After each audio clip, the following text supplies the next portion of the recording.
28 दिसंबर 1953 उस समय के शिक्षा मंत्री ने एक रेगुलेटरी बॉडी की स्थापना की जिसका नाम था यूनिवर्सिटी ग्रांट कमीशन, जो मिनिस्ट्री ऑफ एजुकेशन के अंडर था, जिसका काम था देश के सभी हायर एजुकेशन को कंट्रोल करना।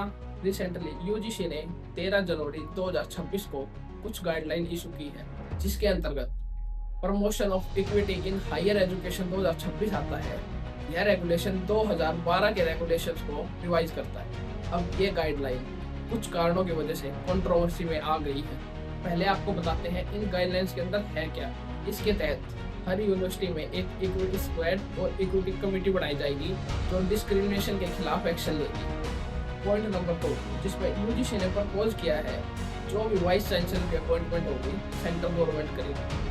केरला, तमिलनाडु, कर्नाटका जैसे स्टेट ने इसके खिलाफ प्रोटेस्ट करते हुए कहा है it's an assault on state rights. इन सभी स्टेट का आरोप है सेंट्रल गवर्नमेंट सभी यूनिवर्सिटी को अपनी आइडियोलॉजिकल कंट्रोल करना चाहती है, जो कि एक चिंता का विषय है। यूजीसी का कहना है लास्ट 5 ईयर्स में कास्ट डिस्क्रिमिनेशन 118% इंक्रीज हो गया है, जो कि 173 केसेस पर ईयर हुआ करता था, वो बढ़कर 400 पार हो चुका है, जो कि एक चिंता का विषय है। अभी तक आप लोगों को लग रहा होगा कि इसमें कंट्रोवर्सी का क्या ही कारण है, क्यों लोग इसके खिलाफ प्रोटेस्ट कर रहे हैं। लेकिन दोस्तों, प्रॉब्लम है। Number 1, no penalty on false complaints. Students का कहना है कि कोई भी रिजर्व कैटेगरी स्टूडेंट्स अगर किसी अनरिजर्व कैटेगरी स्टूडेंट के ऊपर फॉल्स कंप्लेंट डालता है तो उसके खिलाफ ना ही कोई पेनल्टी है, ना ही उसके खिलाफ कोई एक्शन लिया जा सकता है। नंबर 2, अगर कोई भी कॉलेज यूजीसी की इन गाइडलाइंस को फॉलो नहीं करता है तो वो अपने रिकॉग्निशन और यूजीसी फंडिंग दोनों ही खो सकता है।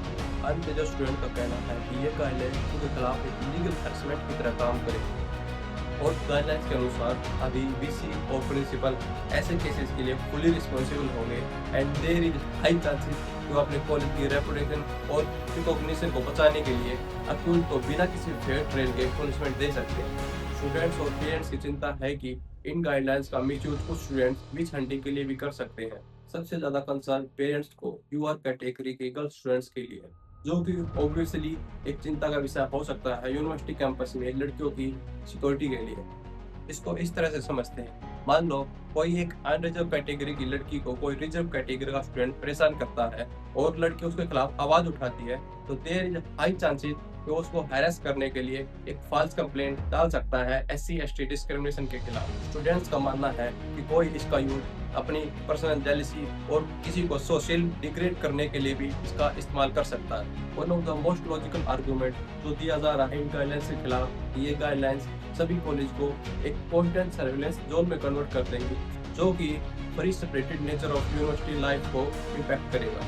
मेरा पर्सनली मानना है कि इन गाइडलाइन से रिजर्व और अनरिजर्व कैटेगरी स्टूडेंट में गैप बढ़ेगा और सबके अलग अलग गुट बनेंगे, रिजर्व कैटेगरी के अलग, अनरिजर्व कैटेगरी के अलग।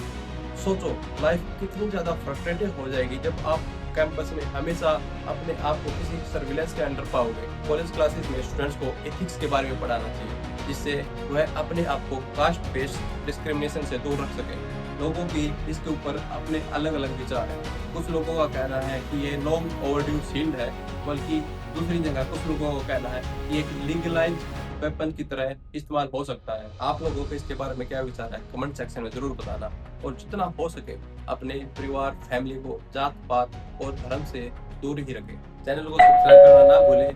अपने आप को सेफ रखें। Stay tune. जय हिंद, जय भारत।